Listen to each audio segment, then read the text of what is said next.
Selama masa Sultan Alauddin Riayat Shah Al-Qahar, Aceh melancarkan serangan besar-besaran ke Malaka demi menghancurkan Portugis.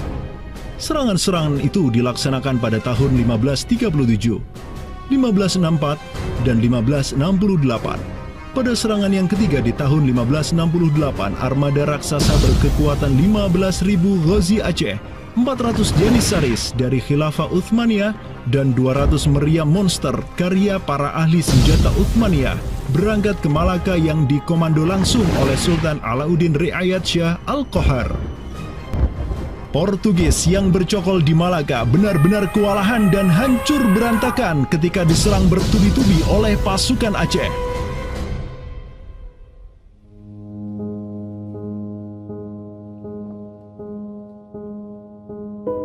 Walau demikian, Portugis berhasil bertahan karena dibantu oleh sekutu-sekutunya dari Johor dan Kedah. Banyak korban yang berjatuhan baik dari pihak Aceh maupun pihak Portugis.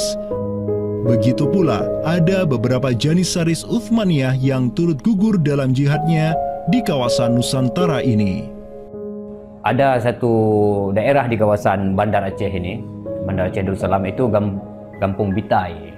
Itu tempat para tentara-tentara Turki syahid, kemudian dimakamkan di Bitai.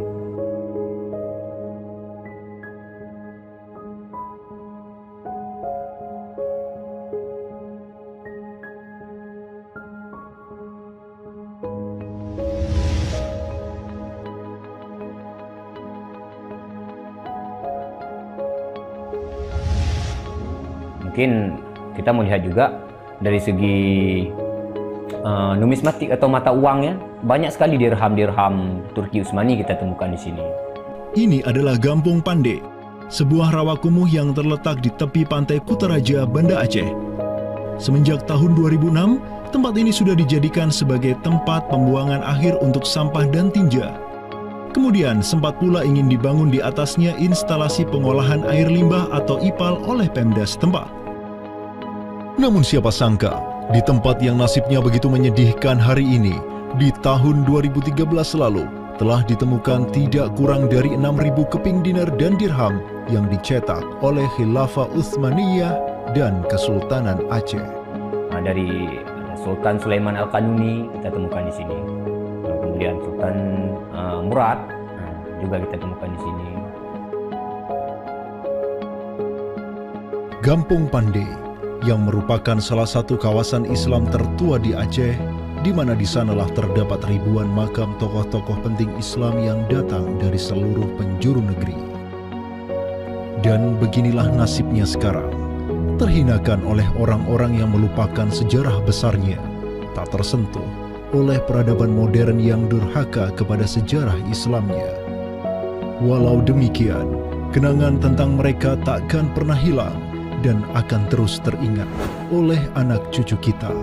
Mereka akan terus mengingat bahwa orang tua kita dahulu, para penguasa kita yang soleh dulu, pernah menyatakan baiatnya kepada Amirul Mukminin, khalifahnya umat Rasulullah Sallallahu Alaihi Wasallam. Inilah kubur orang yang dirahmati lagi diampuni. Dialah Al-Ghazi, sang petarung di jalan Tuhan semesta alam, penentang kaum kafir dan musyrikin, pecinta kaum fakir dan miskin, Sultan Alauddin Riayat Shah, naungan Allah di muka bumi, putra Sultan Ali Mughayat Shah.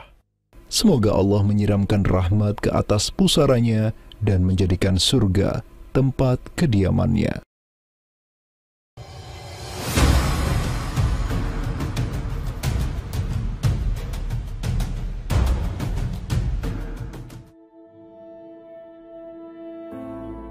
Seiring angin Katulistiwa yang terus merayu, gelora Islam juga terus melaju dari Aceh, Jawa, dan terus menyusur ke arah timur sampai ke Jaziratul Muluk, Kepulauan Raja-Raja.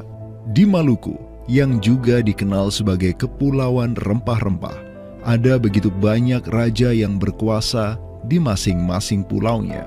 Namun, semenjak Zainal Abidin penguasa Ternate yang masuk Islam dan belajar kepada Sunan Giri di Jawa, Ternate langsung memproklamirkan dirinya sebagai negara Islam. Langkah politis Sultan Ternate ini pun secara cepat diikuti oleh penguasa-penguasa lain di Maluku, sehingga negeri dengan ratusan pulau ini menjadi sebuah darul Islam. Tatkala Portugis menaklukkan Malaka, sang jenderal Portugis Alfonso de Albuquerque mengirim 3 kapal di bawah pimpinan Francisco de Serrao. Mereka berhasil mencapai Maluku, kemudian berbasis di Pulau Ambon, Banda, dan Seram. Saat itu, para penguasa Islam di Maluku terutama Ternate dan Tidore menyambut baik kedatangan Portugis. Namun seiring waktu berjalan, kemudahan fasilitas yang diberikan para penguasa Maluku membuat kaum Portugis lupa diri. Mereka secara masif memonopoli perdagangan rempah dan memurtadkan kaum muslim. Tatkala salah seorang penguasa Ternate, Sultan Hairun Jamil, mulai menggugat kelakuan lalim Portugis, Sultan Hairun pun dibunuh secara keji oleh gubernur Portugis di Maluku, Diego Lopes de Mesquita, pada Februari 1570. Pasca tragedi tersebut, tahta Kesultanan Ternate dipimpin Sultan Babullah Datuk Shah bin Hairun, seorang sultan yang segera menjadi ancaman mematikan bagi kedudukan Portugis di Maluku. Dengan pasukan laut raksasanya, Sultan Babullah menyerbu setiap benteng Portugis yang ada di Maluku. Segala kapal dan bala bantuan yang hendak dikirim untuk Portugis dari Goa dan Malaka diblokade oleh pasukan Babullah. Persenjataan kaum muslim Maluku pun cukup membuat Portugis gemetaran.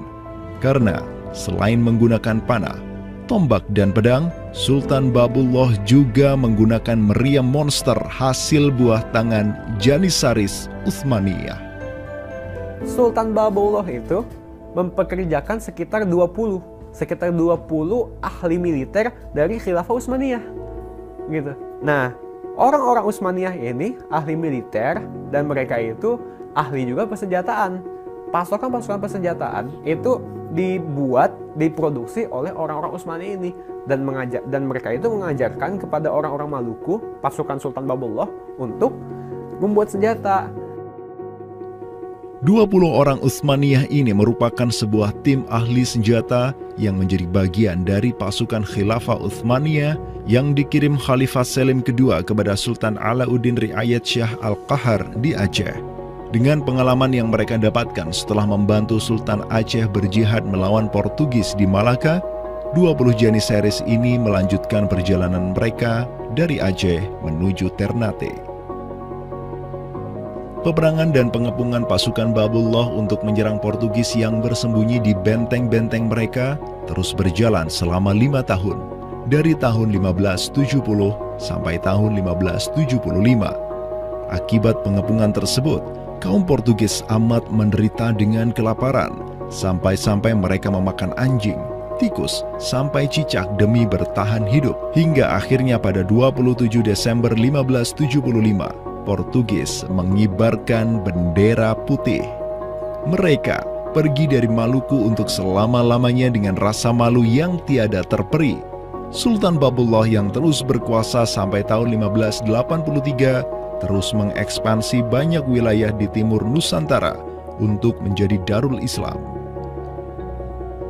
Raja Makassar, Karaeng Bonto Langkasa, berhasil Babullah Islamkan sehingga Makassar menjadi Darul Islam. Begitu pula dengan Luwuk, Banggai, Mindanao, Nusa Tenggara, Aru, Halmahera, Jailolo, Bacan, hingga Papua. Semuanya tunduk kepada Sultan Babullah sehingga ia dijuluki sebagai penguasa 92 pulau. Dengan prestasi yang demikian luar biasa, tentu Babullah tidak berdiri sendiri. Ada ikatan solidaritas dengan sultan-sultan Aceh, Jawa, sampai Filipina. Ikatan sebagai satu umat. Ikatan dengan satu akidah, akidah Islam. Ikatan dengan satu semangat, semangat jihad, dan ikatan dengan satu kepemimpinan, karena seluruh sultan di Nusantara tunduk dan begitu hormat pada Khilafah Utsmaniyah.